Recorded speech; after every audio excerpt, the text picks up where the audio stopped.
Assalamu alaikum. Welcome to the third lecture of chapter 6 on bulk deformation processes. We will of course start by reviewing what we did in lecture 2, and we will continue forging. First example, very detailed example we did last time. We will do another example and then we will touch on these topics: FEA, aspect ratio, plane strain, and some self-study topics. If you remember, last time when we started, we thought we would be covering this also in the previous lecture, but then I realized that explanations took a long time, so some of this portion we will do today. After that, we will start the big new topic of rolling. Right, forging is one major manufacturing process of bulk deformation type, and then rolling. Then basic rolling, grain structure in rolling, types of rolling operations, hot and cold rolling. And then we will go to the math side. The major subtopic is mechanics of rolling. Inside that, again, slab method, the same method that we used for forging, pressure distribution, and hopefully an example. And let us see how much of this we can actually cover today. So what we did, we talked of grain flow or material flow during hot and cold rolling. We started with slab method of analysis, the 2D and the 3D, doing balancing of equations, forces and so on, getting the pressure equation, and then three major equations from material science. For the plastic region, right, for the plastic region, for the average stress in the plastic region, and for stress in hot metal forming. Any variation of die pressure over the die, the average pressure and the resulting forging force,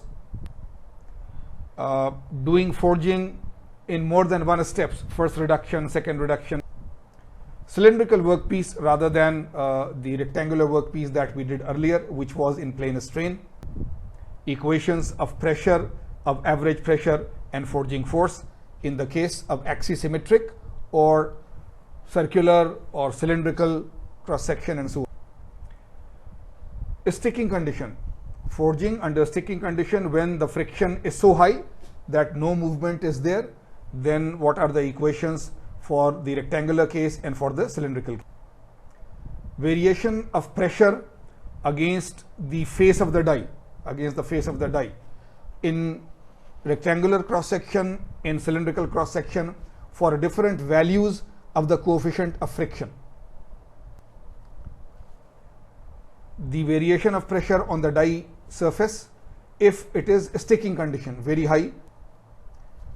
Then a very useful slide about flow stress, capital Y, in different situations, under perfectly elastic material, under a strain hardening material, for average stress in strain hardening material, and when plane strain conditions are applicable, right? So we put a dash or a prime on these values, right? YF prime or Y dash prime or whatever. And very, very critically important to understand this one slide so that you can apply it in extrusion, forging, rolling, wherever you.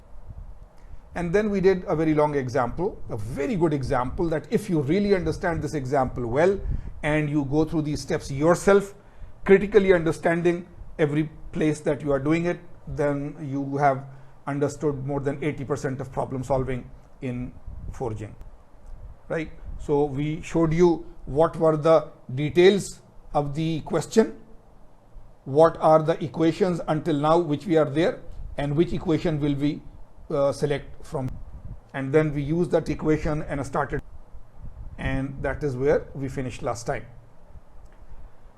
So now we start today's lecture. We don't do that normally, but we will start with another problem, right? So if you see the heading, transition from sliding to sticking friction in upsetting means in open die forging. So now this is major, right?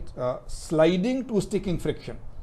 There is friction coefficient, some friction 0.1, 0.2, this, that, and the force is still enough so that the friction is sliding. But if you keep on increasing to 0.3, 0.4, some value of friction coefficient where it will get completely stuck. So now the force that is being applied by the working of the die and the pressure and so on, it is not more than the frictional resistance, right? So this is, now we have changed from sliding to sticking. So very carefully read the problem with me and then we'll see. In plane strain upsetting, which means rectangular and 2D, the frictional stress cannot be higher than the shear yield strength K of the workpiece material. Understand this. If you want to do upsetting, then the shear yield strength of the material should be more than the frictional stress there. If the frictional stress becomes more, then everything stops. So again, in plane strain upsetting, the frictional stress cannot be higher than the shear yield strength K of the workpiece material. Thus, there may be a distance x in figure 6.4 where a transition occurs from sliding to sticking friction. Remember, this is the die surface and you have this curve of the forging pressure, right? So as you move along, this is the central axis and this is x, and you move along, x changes until x becomes a, the thickness of the width of the die, right? So at some place there may be a change from sliding to sticking. Derive an expression for x in terms of a, h and mu only. Okay, so understand this problem very well. The equation for pressure, you can go back, the pressure variation with x, right? The pressure variation along the surface of the die, you have the equation and you have the figure also. You have the figure also that in the plane strain condition, when it was a rectangular cross section, then you have the rectangular die, and on top of that, in the middle of that, there is the vertical axis.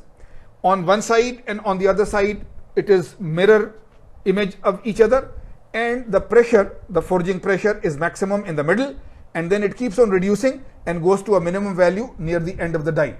So you have that figure and you have the equation, pressure is equal to so much, right, in terms of x. So you have that equation as your starting equation and that figure as your starting figure to understand. Now what they are saying is that the shear yield strength of the material, the shear yield strength of the material is the limiting factor. The shear stress, frictional stress, you know, we have done that at the top of the die there is the pressure P and multiplied by mu, it becomes the frictional shear stress. So this shear stress at any time should be lower than K, right? At any time the frictional stress should be lower than K, which is the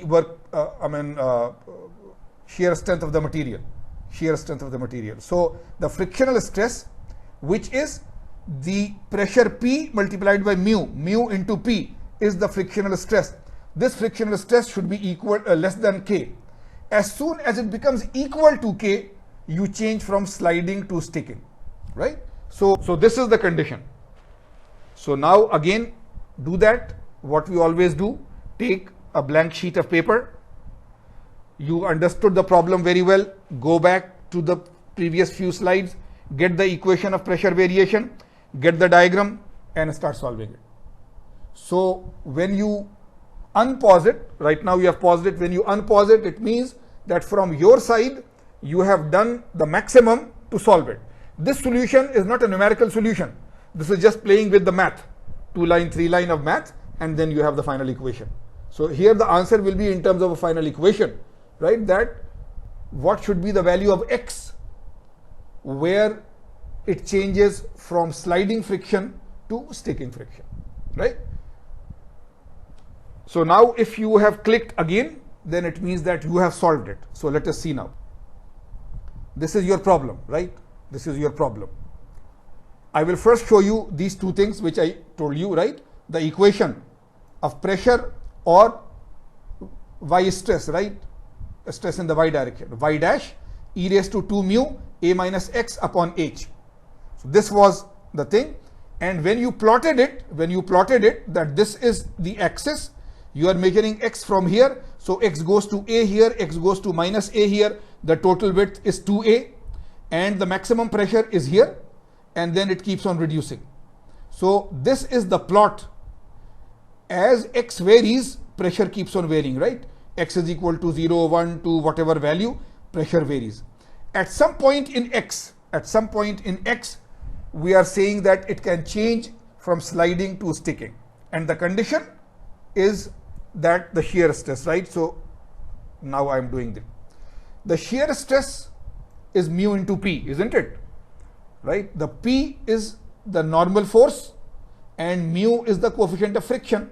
So you always know that mu, coefficient of friction, into the normal component is the frictional force. Now instead of force, you have the pressure or the stress. So mu into P is the shear stress.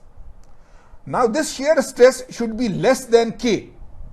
So the limiting equation would be that mu into P is equal to K, and we start solving from there.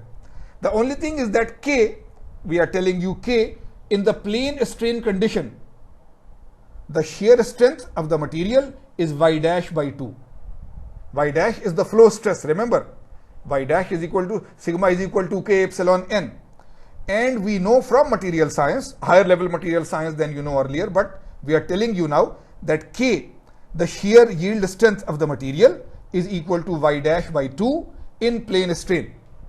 So mu into P is equal to K, but K is equal to y dash by 2. So mu into P, mu multiplied by this is P, right? So mu multiplied by this. So that is what we are writing, mu y dash e raised to 2 mu a minus x upon h, exactly this shear stress. And this is equal to y dash by 2. That's it. So now this is your equation from where you have to separate x, right? So now it is just a simple math. You first y dash and y dash cancel out. You send this mu to the other side. It becomes 1 upon 2 mu, right? Y dash cancel out. You send this mu here. It becomes 1 upon 2 mu. So e raised to this is equal to 1 upon 2 mu. How to remove the e? Yes, you are right. Take ln, natural log of this side. So ln and e cancel out, and you will have to take ln of this side also. This side is 1 upon 2 mu, remember.